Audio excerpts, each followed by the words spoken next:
All right, folks, it's time for episode 6, full-blown spoiler review of MODOK season 1, episode 6. As I said, Tales from the Great BAR-MITZVAH War. My notes are light on this one because it was just such a very unexpected, entertaining factor to this episode. Mm-hmm. Also, I'm starting to notice a little bit of a theme here with MODOK. To no surprise, he's a bad parent. But really bad parent. But we finally we got an increased presence of Lou, who Lou is going to have a bar mitzvah, but he wants to use some magic, and that can't be a thing. Right. So they go to the land of magic, Asgard, and all sorts of crazy things happen in this episode. So, and what's your initial thoughts of this episode? Let's start there. So right off the bat, we're being teleported to Asgard thinking, oh, cool, he's opened a portal. When we go back into the real world, M.O.D.O.K has a literal portal in a garbage can to Asgard. So as a therapeutic endeavor, he throws all of his junk to mess with Thor, which unintentionally winds up killing one of the Asgardian generals, and thusly hilarity does ensue. Yeah, by a chainsaw paper shredder. Mm-hmm. like because how that was shot, you was like, did he drop her chainsaw? And it's like, oh, it's a paper shredder. A paper shredder. Mm-hmm. That is a chainsaw. But continue.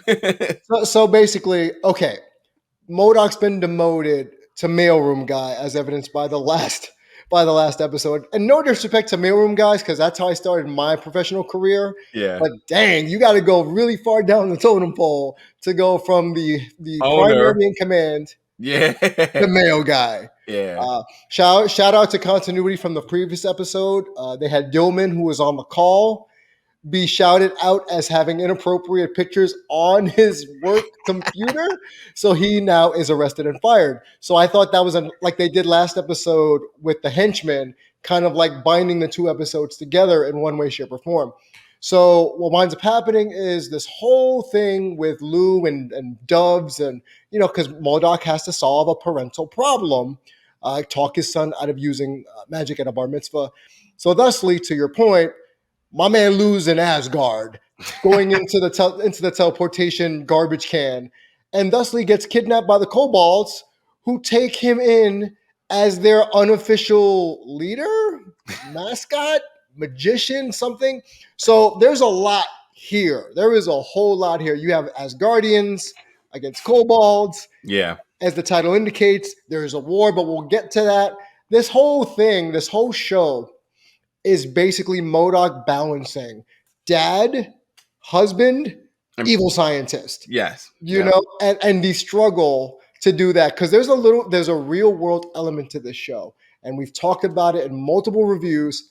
I like it. It's the balance. It's sort of like with the Disney Plus shows. They're always trying to balance living a real life with being a superhero. So he's balancing being a dad and now an ex-husband while being a supervillain, and trying to work that. And that was more evident in the last couple of episodes, that work-life balance that he does not have. Yeah. I got to give a shout out to my man Gary here. And I don't know if you peeped, but that's Gary, your boy. Yeah, that's my boy. He had some blueprints that he was working on. It looks like M.O.D.O.K is trying to take in or take a new shape and being part destroyer, part M.O.D.O.K. And I was like, it's interesting there. Like, I like the design, but like, yeah, quick little Easter egg of the destroyer or those blueprints there. Right. We also got another two things here for me, two pop culture things for me here. Number one, did Lou admit that he's actually Stan? Because he said something in regards to what the letter that he wrote Eminem. Oh, the green Eminem. Oh, he's infatuated with the green Eminem, which is voiced by Vanessa Williams. Gotcha. I swear I was gonna rewind it, but I said it sounds like he said, "Oh, you don't want to know about the letter I wrote to Eminem." I thought he said. Yeah, I was like, wait, did he just admit that he's Stan? Well, those stabby fairies are actually pretty fun because they tried to steal his sneakers. Yeah. And when you're in jail, in the 2000s, you wind up losing your sneakers and you get stabbed. That was cool. He said, "Oh no, this is Skechers step ups. I'll pass." Step ups. I mean, nothing wrong with Skechers because they're okay. But But yeah, yeah, they played them. Also, one of my favorite franchises in California Pizza Kitchen, Instantly Noticed the Box. I have never heard it ever be referred to as CPK.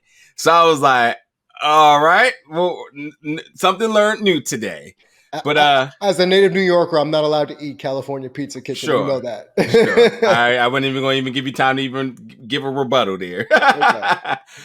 But I mean, the highlight of this show for me was the screaming goats. I just couldn't stop laughing at the foolishness with that, and how he happened to get the only two ones that didn't fly. That didn't fly. They sabotaged the tank and so on. So, they were the highlight for me in this one. This episode didn't have a lot of Easter eggs. It didn't really do too much, but gave us a lot with Lou, who we just see as one of the most charismatic characters on this show. As I said, he was starting to get up higher in the ranks with me and one of my favorite characters, and seeing his obsession with magic.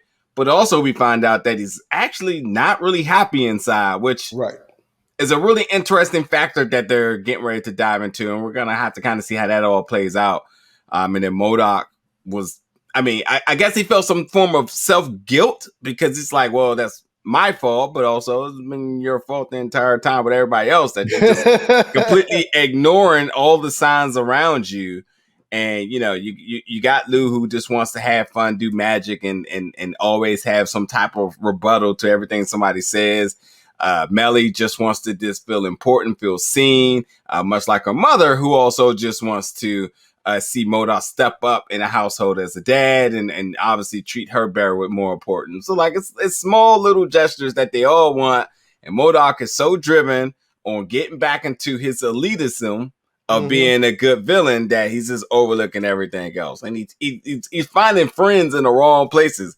The goats, Meltzer, and there's like this all sorts of random things, and like obviously he treats my man Gary bad, but I won't have to talk about that. but I think that's the narrative. The narrative here is the fact that his ex-wife just wanted him to make her a priority. He wanted his kids want his approval.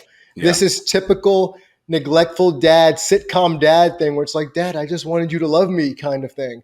And that's the whole theme of working his work-life balance into the ground. We barely saw any nefarious aim plots. We had one Austin appearance with the dog, which I thought was hilarious. But the rest of it was just the self-discovery of M.O.D.O.K accepting his son for what he enjoys. And let's face facts. We're in nerd culture. You and I work in nerd culture. We understand that growing up, those people, myself included, had been ostracized for liking that. So Ben's being ostracized for liking magic. His dad wants him to be a typical boy who likes football and apparently toast, which seems to be a running gag because who doesn't like toast? But that was their first bonding moment when Lou says, I like toast. I don't know why you keep mentioning this toast thing. I like toast. And then they bonded after that. And then that segues into the war, which I found hilarious. We had these Dear John messages being played, from both sides, as M.O.D.O.K is pretty much running the Asgardians into the ground because he had to. Go ahead. Also very similar to the letters that was, or shall I say, the stories that were told back with Leonidas in the 300, where it was basically like, I'm not going to return, et cetera, and the messenger that took it back. I was kind of like how they were kind of playing with that, which we ultimately kind of seen that shape up to be that, except M.O.D.O.K comes with a super tank to really leverage their side. But to preach peace with a tank. Yeah, to preach peace. But yeah, continue. So this entire war is just so M.O.D.O.K can get his son back home, but his son is popular. He's appreciated. The kobolds didn't eat him, so obviously he's doing something right. And I guess he's the opening act to Pauline, which, I think that was I don't know if it was intentional, but Pauline was Donkey Kong's like kidnapped girl in the game. So I thought that was kind of funny. But that's what the Great War was over. And apparently M.O.D.O.K melted down the shields of the Asgardians to make figurines as a chess piece. And I'm thinking, That is probably the most MODOKian thing to do when you're trying to win a fight. He's like, yeah, I'm a genius, but I'm also a child. And he did that to a T. And then they used the sawing the lady in half skit to fake M.O.D.O.K's death. I thought that was amazing. The fact that they used it, again, bonding father-son moment to escape disaster. And then they talked to the rabbi. Yeesh. Yeah. And then ultimately, the end of this episode resulted into us seeing the younger M.O.D.O.K and what his plans are. And I don't think I quite know or understand just yet, but it looks like he has capsules to put the rest of the family in there. And maybe we're going to do some body swapping or some, I don't know, teleporting. We don't know. Well, I guess we'll have to find out next episode. But we did get to see a little bit of a progression of whatever this evil younger with a better haircut or better hairstyle of M.O.D.O.K. And like I said, more of the traditional M.O.D.O.K that we're accustomed to. So ultimately, the two roles of those two roles are going to clash at some point, but not just yet. Yeah. We don't know what the plan is just yet. And there's still Austin and the board and the Megacorp. Yeah. So. All right. Well, if there's anything else you want to add there before we jump out of here for this review. Nope, I think that was good, man. He kept the goats. The goats were the goat of this episode. Goats and Gary. Even the one he had to eat for survival. Goatus Redding. He called it Goatus Redding. Yes. Wow. Yes. Well, folks, jump in the comments. Let us know what you thought about episode 6. And as always, jump over to our next review, episode 7, which follows right after this. Thank you for watching, folks.